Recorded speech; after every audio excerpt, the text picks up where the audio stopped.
Welcome to In Body, In Mind. Join us as we explore the world of alternative and complementary health, wellness and life experiences. Lauren Woodward's story exemplifies the idea that life's curveballs can lead to extraordinary adventures. Through her neural training, kinesiology and her role as a manager of cultural tourism and events, Lauren has not only transformed her life, but also those around her. Lauren speaks candidly about stepping into the unknown and emphasizing the importance of trusting the journey, even when faced with challenges. Hi everyone, and welcome along to the next episode of the name we haven't got yet, because every name's taken. Today with me I have a beautiful local young lady by the name of Lauren Woodward, who is a kinesiologist, and also involves neuro training. I met Lauren, I saw her about 3 or 4 years ago, and she actually stood up at the Ellingup Hall and gave a little bit of a talk there, and it was a very profound talk, and I knew straight away that, she was in that right field and way of thinking as a lot of us are today. So I don't know much about kinesiology. I think it's going to be trouble saying this the rest of the time. But what does it actually entail? Kinesiology started about at the turn of the century. You might go to the chiropractors and they might put your hand down your spine and they just basically challenging the muscle. And if it's the way I use it and the way that I've been trained through the neuro training, it's a tool to guide the direction of the session to bring the answers from your body directly to the subconscious. Because as soon as I touch your arm, our subconsciouses are talking. So I'm challenging your nervous system, your neurology, and your subconscious, and I'm using that muscle response to help guide that. There's two sorts of ways that it works. You've got to indicate a muscle or a direct muscle response. So say, for example, we're in a session and, I'm using this as kind of like the steering wheel to find out where we're going. Yeah. And I might need to change gears, and that might involve using a different muscle. And then you might have an area of life that is, affecting you, and you say, well, I want to work on my trust issues with social. So they're not necessarily physical issues. They can be any sort of issue. And then I challenge that and it doesn't show. But then I find the right context and I might find a muscle. Then I challenge that muscle, maybe one of the adrenal muscles, and it opens up the circuit. Right. And you're in. Because we're very amazing, incredible humans, and we have got compensations after compensations after compensations, and ways of dodging around. Yeah, because the body is so connected. You don't realise it, do you? Because it's all subconscious, basically. We don't listen to it very often, do we? No, well, the dream is to have, I guess, that conscious mind, the interface where you can pull that information through, that whole integrain left-right brain. So the information actually comes to you? Well, it comes to me, but it's only, I use the muscle checking as the tool to find out, okay, here is, and so what I'm studying at the moment is to be a functional neuro practitioner, and I'm starting to integrate this into my practice. Is like, here's this, let's say this is a part of the brain, and there's another part of the brain, and in a certain situation, that connection will stop. So it's about reconnecting and reminding, okay, let's get these speaking to each other again. Because for whatever reason in life, something's happened and there might have been a threat response or the nervous system's peaked out, and you're just continually re-looping and reliving that experience. Yeah, wow. One of the things that I really like about the kinesiology, it's just the tool to do what I do, is that you can clear huge things without consciously being aware of it. You don't necessarily have to go deep into the story to allow that to happen. And I've been using this modality myself in you know, for 10 years, and it's helped me navigate through some really challenging times. And through my journey, I've been consistently, you know, learning and upskilling and, you know. Which makes you a better practitioner because it's your experience.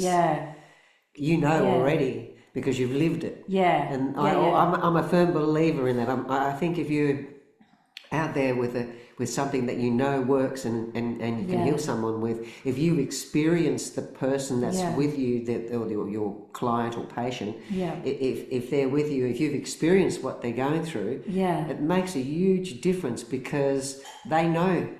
They actually know they're talking to someone who has actually experienced it, and that helps so much more than if you hadn't have. You know, I find that. Absolutely. And it's allowing the resources as well for you to be able to hold yourself, because you can go and see every practitioner in the world, but at the end of the day, you have to be able to walk yourself through that.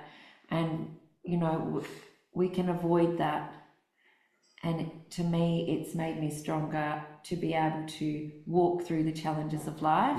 And in that, have the resources to support me through that. Because, you know, I think you would agree, you can't, it's not all light bubbles. It's really challenging. I mean, even I say to people, because they say, you know, I'd love to be so awakened or experience enlightenment. I mean, you can't even explain. You can't explain enlightenment because it's a feeling that you could never explain. The minute you explain it, you've labelled it, and it's the mind's told you what it is. It's not. It's a actual inner experience. You know, and it's something that can be so powerful for a lot of people. And I mean, I know a lot of people in the Southwest that I know of that will go from different healer to different healer to different healer to different healer to, you know, all over the place. And I think that's great. Because it opens, the doorway. Because there's one that's going to be theirs, you know, it's that finding that what is that old saying, when the time's right, your teacher's there. It's that thing, isn't it? And you have to be ready. Like, I know personally, I've had scenarios and situations where I've been given the information, but I haven't been ready. My nervous system hasn't been strong enough. And it's, you know, it's also like bringing the frequency or the consciousness up to a point in the session that there's a reference point to go back to. Then you go out into the world and you navigate through that, because it's like a North Star. So people have this dreamy view of being really happy and healthy and I'm all fixed, you know, sort of thing.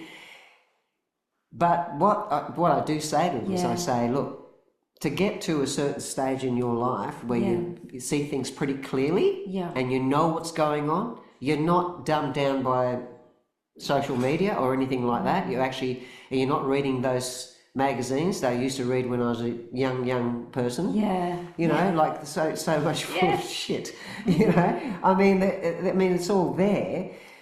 But if to get to that sort of stage where all that stuff doesn't matter, because that's an important thing today in young people's lives. You know, is who they are. They're more worried about what's outside of themselves than what's inside. They're not even thinking about how they're feeling.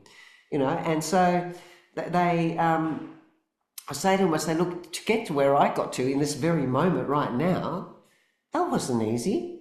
I had a lot of ups and downs and challenges, just like you said. But each one is so rewarding. It may be painful at the time, but it's rewarding when you start to realise why.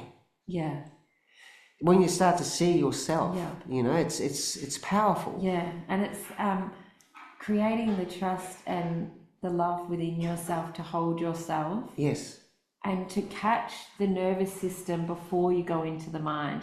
And so this is something that I've been working on personally and really bringing into my practice, is helping train the nervous system, but more to the point, just getting that neurology and the brain working cohesively together so you can allow yourself to hold and not go into a story, because that will just keep you looping into this cycle. So it's like, okay, I'm feeling grief, but that's it, you know, and allow yourself to go, this is what I'm experiencing, but not going into the grief and loving, you know, witnessing it. It's like you've got a dinner table and then you've got anger you, joy you, pissed off you, raged you, and when they come and they stand up is to just be like, oh, and I've spoken about this with clients, it's like, oh, hey babe, I try to make like a bit of playfulness with it. I see you anger, you know, I see you rage, I see you disappointment, I see you jealous, and allow it to be seen, because it's just coming up, it's just showing you. So whatever's happening in your reality is such a gift, but it's also really challenging. And to have love and compassion for yourself. And understanding where it all comes from too, because a lot of it's subconscious. A lot of people don't know they're carrying all this anger or grief, and just until you mention it. And they go, "How do you know that?" You know, but everyone has that, and we've all experienced that, usually from a very young age. And it's the same grief, and it's the same anger, and it's the same fear. There is no. I said to someone yesterday, I said you could so easily, you know, like if say for instance you were a child and you know and you almost got run over, and the fear that you felt at that time, right, will be no different to the fear as you being on the roof and falling off a roof or on a plane parachuting. It'll still be that same feeling because we've felt it once. So it's amazing because it's not the mind. You can think of something, but it's the feeling that drives it deeper, isn't it? And it's also important to know that sometimes your feelings aren't true, and that's correct. Entanglement of being able to catch yourself in the situation when you're having a reaction to a trigger. I was having a conversation the other day with somebody, and I said to them,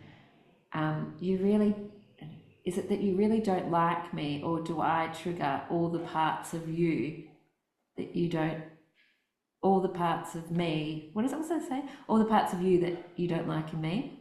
But in that moment I had this awareness, and I think this is when you really come from a different frequency, a different place, and I was like, oh my gosh, I'm so grateful for what this has actually shown me. You know, beautiful. I like that. It just being like, okay, when I'm, you know, it just, I feel like the integration happens at such a different level, because we talk about how we integrate this. We don't talk about really how we integrate our anger or how we integrate that. It's almost like we will try and acknowledge it, but if you sit with it and allow it to integrate, I think in that conversation, when you allow your nervous system and your neurology like to feel safer, you can take that moment and go, oh my gosh. That's right. And that's the beautiful moment. That's the good moment. That's the expansion. And you can actually, when you get the oh my gosh, you can actually also feel angry. Because you've come from where, like, how come I didn't realise this before? How come, why is it taking me so long? It's just, you know, it's bang, isn't it? But it's such a good feeling. It's undescribable. It is, because it's just like that. I guess that divine or that source point, it's just like you really feel like you are one and everything in that wholeness at that moment, because what you've seen is I am you and you are mirror. We're like mirrors. And when we speak, and we, you know, I will talk about this all the time, it's like I'm just speaking to myself right now. You know, but like it's that. Like when you have that moment and you go, oh, and it was so profound, and to capture that moment. So it's just how we can get and support and love ourselves. And that's probably humanity's biggest challenge, isn't it? That's the one thing people talk about, saying, this is my belief, saving the world. I'm like, to me the best thing is to just love yourself, and be the best version of yourself, and then that creates this beautiful ripple effect. And that's spot on. I agree with you 100%. You know, they say they say that I liken it to I love cooking, and every now and then I make my own bread when I'm in the mood, or when we feel like eating sourdough. And you know how you can, or any bread really, I mean, if you throw like a kilo of flour and then you may have a cup or two of water, Yeah. right, with a little tiny bit of sugar, but the least ingredient in that is the yeast, right? Yeah. But look what you make out of that little tiny bit of yeast, right? And I'm thinking, if everybody could be that little bit of yeast, so what you just explained, described is exactly that. To grow into something it comes from you. It's your energy field. I mean, science will now say that we actually do have an aura. That we do have an energy field. So I'm glad that science has come out with that now, but it's taken them many years where a lot of yogis were ridiculed because of that. And we know that because when you go out feeling like yay, and everybody is so friendly, even strangers talk to you for no reason, and you're thinking, hey, that's kind of weird, but I'm liking this. It's because you're in that field. It's that frequency. And then, if you're really depressed, no one goes near you if you're going out feeling pretty crappy. I think it's that point when we have those, is just to have that love and compassion and allow yourself to identify oh gosh, but not go into it. Do you know what I mean? It's like, okay, I'm just going to hold space just the for presence. myself. Because it is quite, I think that it's quite pointy. I guess if you go too deep into it, you're only delving into the past, which doesn't exist. Exactly. Because one of the most beautiful things that I've learned working with Aranu, which is Indigenous people out of Uluru, is that in their language, there's no word for future. Yeah, so how did you, before you go ahead with that, how did you actually get to there? I mean, that's a beautiful story. That really is when you fully trust in the unknown, and I feel like I played this game with the universe, and I fully witnessed my personality going into places out of not trusting myself, knowing that everything's going to be okay, but just really held space, expanded myself out, I guess, and held space for that. So it was during COVID and we were back home with my parents in Victoria. I'd managed to just jump lockdowns, but I had 2 weeks. In order to get back to WA, I need to have 2 weeks in a different state. I spent a lot of my 20s living in the Northern Territory, and so I really wanted to go back there, and something had been calling saying, Uluru, Uluru. And my son's dad's auntie lived out in the community. I'd never met her, but I was like, okay, so, and I really wanted to take Finn out there, and it just felt right. And I was in that state of just, yes. And so I booked a flight, and it was so interesting. Even I got kicked off the Jetstar website, and when I went back in, the prices had dropped, which was really rare because COVID, everything kind of went up. But these prices came down. So I booked a flight from Uluru, or from Melbourne to Uluru, and I booked my return flight from Alice Springs. And there's a 5-hour drive between the two. And this was where I played this little game with the universe to trust.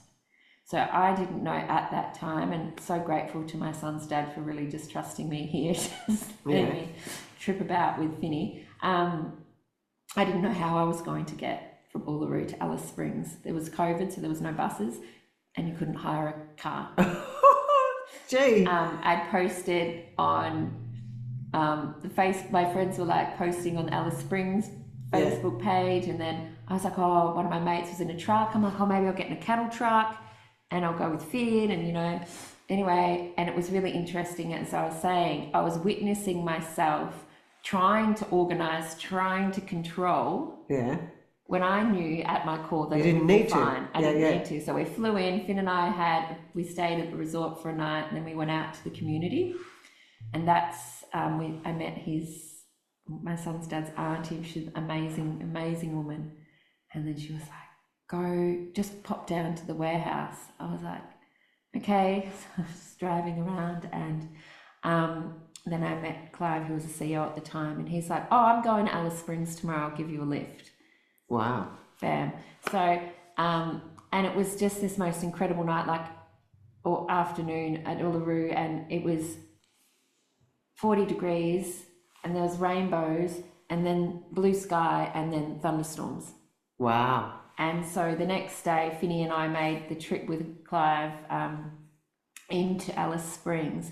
But as we were driving, there was thunder and lightning all around us, and the drive was beautiful, but no rain above us.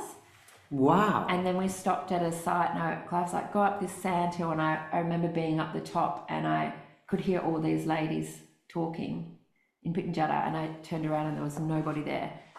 Oh, that's powerful. Yeah, and it was a very culturally significant place. Yes. It was just all this synchronicity anyway. So we got to Alice Springs, we drove across, the rivers were all coming up. It was just like there's a lot of big adventure. Yeah. How old was Vinny at the time? He was 3. He was only 3 years old. 3. And did he like the whole journey? Yeah. He was good? Yeah, he fully came out. Like that, the Northern Territory, especially Alice Springs, is like my... You feel something there. Oh my God, it's one of my... I just love it. It's just so expansive, and the ranges are beautiful, and it's just, I don't know. I've never been there.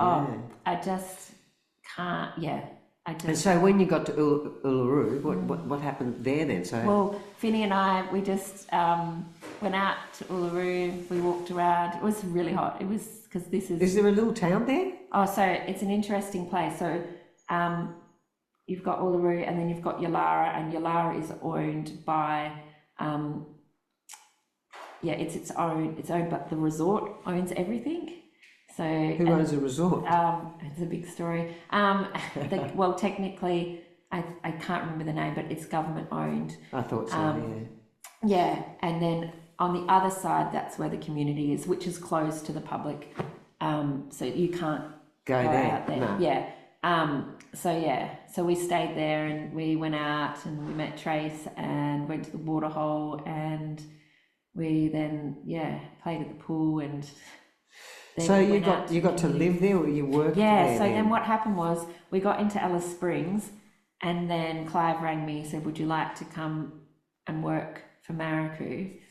And I said yes, and I'm again really grateful to my son's dad for allowing that space. And so Finny and I were living out there within 6 weeks. And what was your job there? I mean, what were you doing? Manage cultural tourism and events. Oh, that would have been amazing, and that's quite busy. Like, there's a lot of cultural. Is there a lot? So basically, for people that are coming out to Uluru that want to have an Indigenous, cultural, authentic experience. Which most people would. Yeah, that's what I sort of. Because there's not much happening here, is there, in the southwest? No. That's sort of missing. I've had a chat to Billy a few times. That's something I'd love. They had it there years ago, apparently. They used to have dreaming. Yeah. I thought, how powerful. I would have been there. I mean, it would have been good. It would have been great. I feel very honoured and privileged. And it was just even the synchronicities of it. When we did fly back into Perth, that happened to be the closing ceremony of the Seven Sisters exhibition. Yeah, I remember that. Yeah, so we went, so I flew in, and then I met everyone, and that's when Rini, which is like, you're coming back to Mutijulu, and Finn, and Ben came, we were all there, that's my son's dad, and we were at the closing ceremony where they did the Inma, which is traditional ceremony, and with all the artists, and then I went back up and spent 2 days just helping out, sort of volunteering. And then before I headed out to. So tell me what it's like to actually. So you basically lived with. Lived in the community. In the community, was there many white people in the community? Yeah, there's quite a few there. Yeah. It was just a really humbling, beautiful experience. Because they can be themselves. They're not being trained or taught to be different. It's just And I wonder what that would be like, because they'd be so earthy and they'd be so connected to the land compared to us. It's all and everything. I don't really talk about it that much in depth in the details, because I feel I don't know. It'd be a whole new energy experience, really. Yeah. Wouldn't it? Yeah. I mean, that's what I visualise. Yeah. I think if I was in the community sitting there, I would definitely let go. I mean, you would just. Yeah. You wouldn't try to control anything. Yeah. But I think that the actual their energy would be amazing. It'd be very powerful. Yeah. Because they're more grounded. Yeah. I've seen and experienced some incredible, amazing things, and I've been challenged in ways that I that has been so amazing for my personal growth.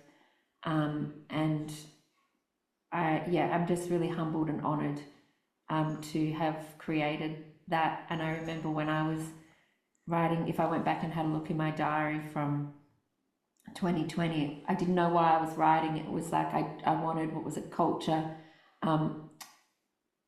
heart, connection. It was just really interesting. You wrote things down. Yeah, and it was all, and I'm like, and it all connected in the end. Yeah, and I truly believe, you know, like, I feel, it's a really unique place. And what attracted you? What attracted you to kinesiology? That was just one of those universal things. I have a tendency to just, when I know that I'm meant to do something, it'll happen like that. So even like what I'm integrating into my business now with Nick, it just happened like that. Yeah. So I do remember I wanted to study something other than massage. So when I was 20, in my mind, I have a background in sales and in the corporate world, but I remember being 20 and being like, okay, one day I'm going to have a baby and I'm going to want to create an income, and I don't want to do massage. It doesn't feel right. And my beautiful parents and a lot of people throughout my life are like, you should be, you know, before I even knew or understood. And say, you know, my dad, my mum, I remember taking me to the natural therapies place in Melbourne. What a blessing that was, had parents like that. Yeah, I know. Yeah. Wow. You know, when you have to do the stuff after high school and what you're interested in. So we went to like a thing, and I think originally I was going to study acupuncture. And then I heard an ad for a photography college, and I ended up actually doing photography. Side tracking. But we all do that, and that makes us gives us that full experience of living, doesn't it? I did this and then I did that. I mean, we do so many things, and it's great because you become all those things, you know. It's interesting. But I just remember thinking that, and then I remember being at a family Christmas, and I was speaking to my Auntie Polly, and I remember her saying to me, you should do kinesiology. And I didn't think of anything. Was? No, and this gets even better. And so then I knew that I had to make a decision, and my boyfriend at the time, we were like, we'll go to the snow for a day. So in my mind, I was like, okay, I'm going to go to the snow, and I'm going to leave, and I'm going to be signed up to study. And so I created this little Lauren thing where I had my wine and, you know, went and sat in the snow, had a day's spa treatment in the snow. And I was like, okay. And then it just happened. I made the phone call and it was done. I had never had kinesiology. I had no idea what kinesiology was. I didn't even really Google kinesiology. I just knew it felt right. Wow. And my first experience of kinesiology was when I was studying. Right. And I remember I got interviewed by Andrew Verity, who's the founder, and I kind of lied a little bit and pretended like I knew what it was about. And I just, that experience for me, that first experience, because everything that I might work on with someone, I have personally experienced myself. I've had to obviously do in training, but I also was putting my hand up to have that visceral experience. Yeah. And I used to be really afraid of the dark. Like, you know, even as an adult, petrified. I used to live in a cattle station in the middle of nowhere, and I would sleep with a gun. Like, I was just like, you know, really scared. And it was the first thing that showed, because he was demonstrating something. And to me, I just let out this mighty scream. He knew. Like through that, he was just working through stuff. And my nervous system, because, you know, I believe your nervous system isn't going to put you into a situation where you cannot hold yourself through that situation. And I relived that experience. And this doesn't, sometimes people won't relive things like almost this. Like a rebirth, isn't it? And I let out what I thought was this massive scream, but nobody else seemed to have heard it. And my whole and from then we weren't working on that. That's just what showed, and I was okay. Wow. Yeah, I don't get scared of the dark anymore. And I mean, when I mean powerful, scared, isn't it, really? Yeah, when I mean scared of the dark, I mean like, you know, I would have severe anxiety. But yeah. And so would you find with all your clients that you have now, or that you've had in the last few years, what would be their main, what do you think is something that keeps popping up all the time? Is there anything particular sort of thing that, or fear or disease, or is there anything that's been popping up a lot more in the last, say, 3-4 years? People knowing what they want, but unsure of how to get there. Right. In terms of, you know, taking the layers off, it's just it is a lot of the fear, but also it's so varied. My clients vary. And what do you think so drives much. the fear, do you think? What do you think drives fear in people? What I believe, we're not taught or raised,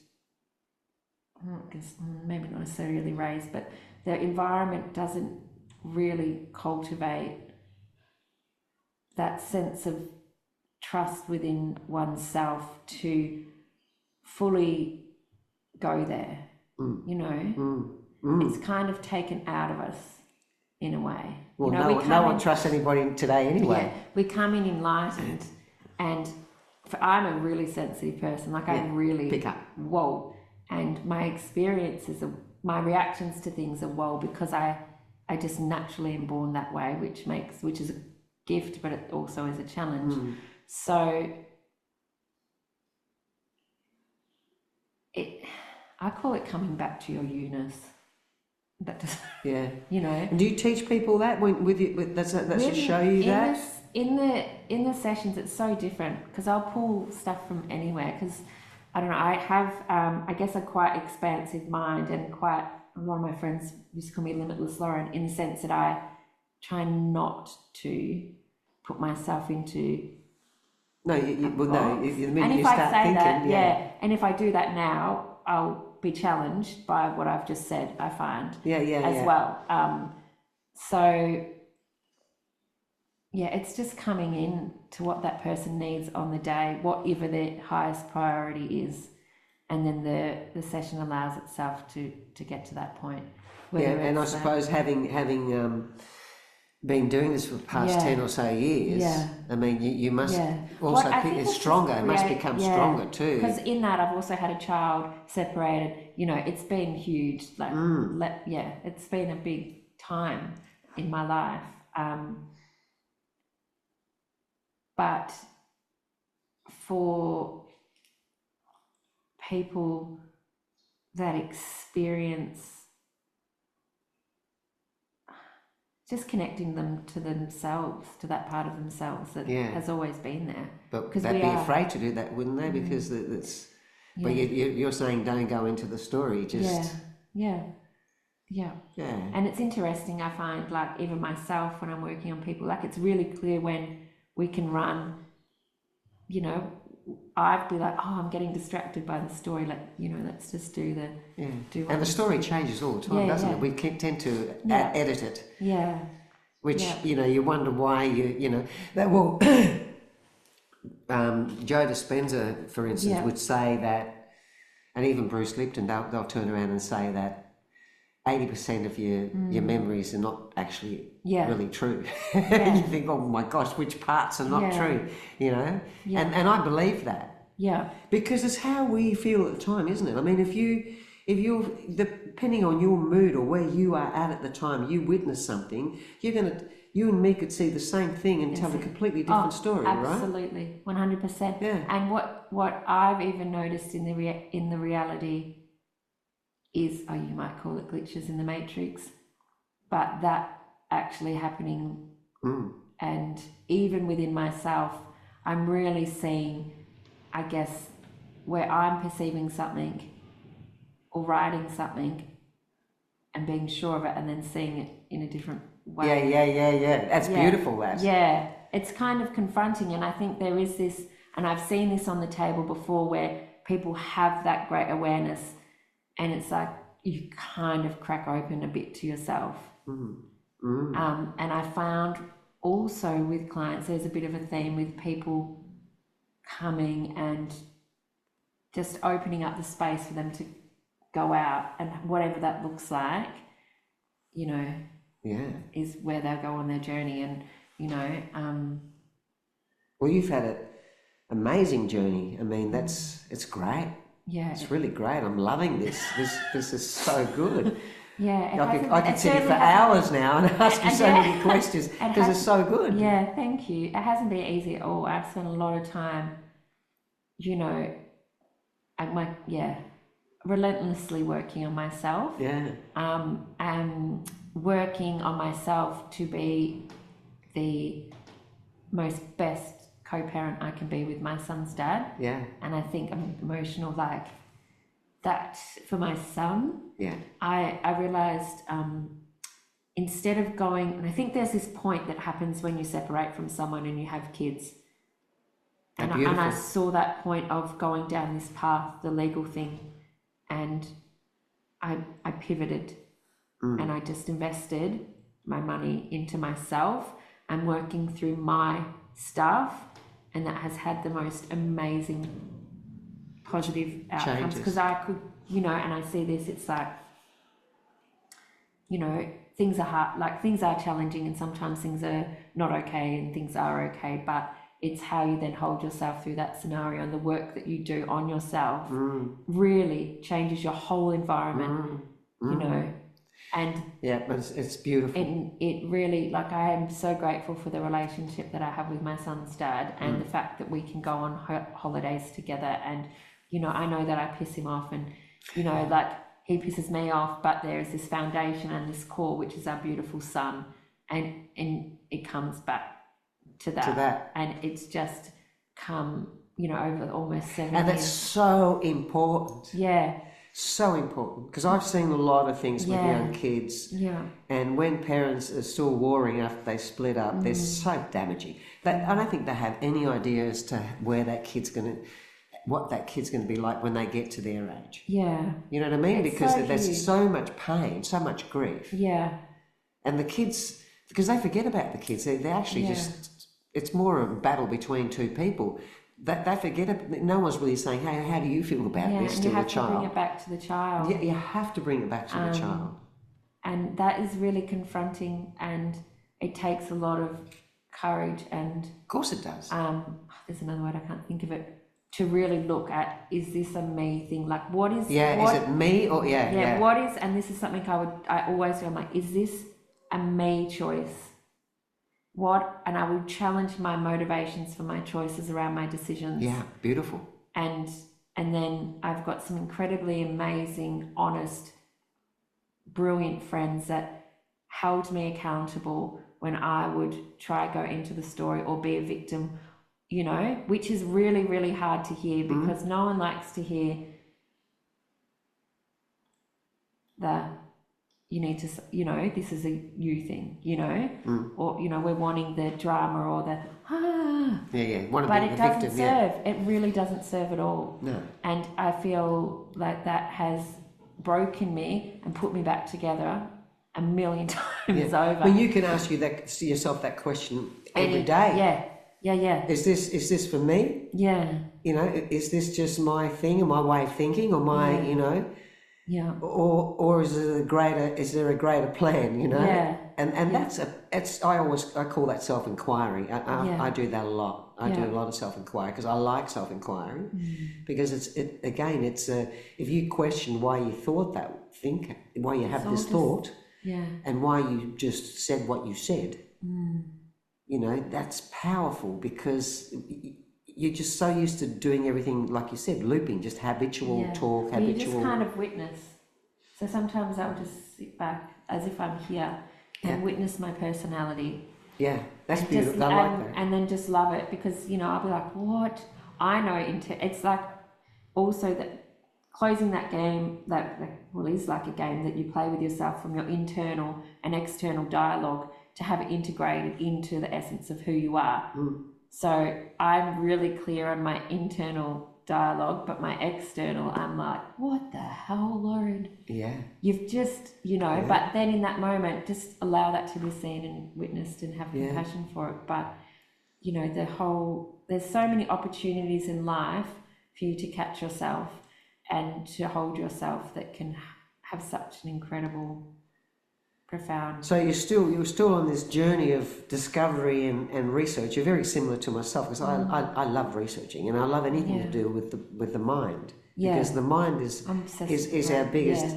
Our own minds are our biggest enemy. I think. It's just I feel like sometimes I'm like, Control Alt Delete. That's what you want to do. Yeah. But it's like knowing that this is, when you go into thought, it's kind of just a lie because it's based on the past. So it's like getting the nervous system back to this clean slate. So when I was talking about earlier about catching your nervous system before you go into the story, you catch it and you allow yourself to release whatever it is, or pull it into your heart and actually allow yourself to feel it and to see it. Yeah. And then you get to sit back and go, well, actually, what do I want? On this, you've created a clear slate where it's not coming from the past, whether it's this life, last life, great-grandpa Jack, not from his stuff. What is it? How do I want to cultivate it in my life? Because we can also get addicted to the highs and the lows and the growth. And, it's like you've got this carrot being dangled in front of you, like, I want to get to that point. But there's no point. Yeah, no. There's no point at all. Present and going back to... So you're studying neuro health at the moment, right? Yeah. So what does neuro health entail? Functional neuro practitioner, I think it's called. Yeah. I'm very right brain, so like when people ask me questions, I'm like, it doesn't bother me because I'll just go in and do it. So it's just a really deep dive into the nervous system, but it's working on cranials, primitive reflexes, really the vagus nerve.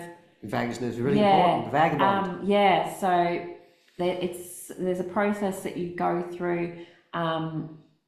As part of that, diaphragm release, getting the nervous system to the space in the session where you're really in that healing space, then going in and then working on what comes up. Yeah. And I've had 2 sessions of this in Fremantle, and I have to be absolutely genuine when I say this.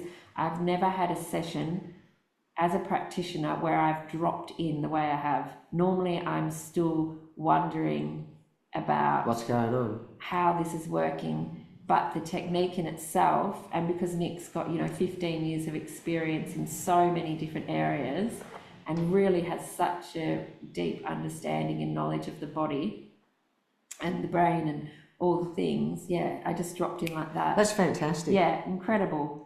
And so combining that with all the other, because I've done the Reiki. It's perfect, isn't it? Because the whole thing just marries one another, doesn't it? I wanted to take my work to a different level, and I'd been sort of, doing a bit of this and always adding more. Did meditation teacher practice? Over the years. Yeah. And Reiki and massage, and then more modules with the neuro training to enhance. But I was like, I just want something else that I feel like. And then I'd been following Nick on Instagram since 2020. And then, at the start of this year. Yeah, no, it's powerful. And so if people want to experience your field, and some might have, absolutely. I've never had that experience. Yeah. But I'm always curious because I know it's out there and I've heard it before. Yeah. I just haven't said it enough. I find it really subtle, but really powerful. So if people want to book in with you, how do they actually do that? Send me an email is probably the best way. An email and have you got a website? Yeah, lauren@laurenmarie.com.au. So Lauren Marie. Lauren? Yeah, Lauren. What is it? Lauren Marie. Yeah, and Marie spelled with a double E. MAREE.com.au. Yeah. And they can check you on that. And I've got an Instagram as well. Oh, you're right. Is that under the same name? Inner Balance NTK. I might have you on my Instagram. Sure. And then I've just created a company as well, which is Wellness Western Australia. Yeah, that's great. Which is just at a very initial stage of registering it and the domain name and the face. It looks like you're going to be busy for the next 20 years. Yeah. But that's the thing though. It's capturing that moment and being okay with sitting with, okay, I know that I've got this. Now's not the time, but there's going to be a time. Yeah. And you can also meet Lauren at the Yelling Up Wellness Expo. Lauren's going to have a stall there. I'm so excited. I'm really looking forward to it. And I'll be, when's that, the 27th, isn't it? 27th of October. I would have been charged up too because I would have been at the Sydney Opera House for dance. Oh yeah, you'll be really in a great mood by then. Yeah. So if you want to ask more questions, you can either shoot Lauren an email or come and see her personally at the Yelling Up Wellness Expo. I'm really looking forward to it, and thank you so much for getting me on here. No, it's great. It's so good to have you. I haven't spoken like this, I think, since the Yelling Up Hall, because that really took me by surprise. Well, I think you ought to do more of it. Oh, thank you. You're really good. If you want me to talk, reach out. Yeah, reach out. That's the other thing. You can do that too. Yeah. All right. Thanks heaps, Lauren. Okay. Thank you. Okay. We hope you've enjoyed this podcast, and we look forward to your company in our next episode, In Body, In Mind.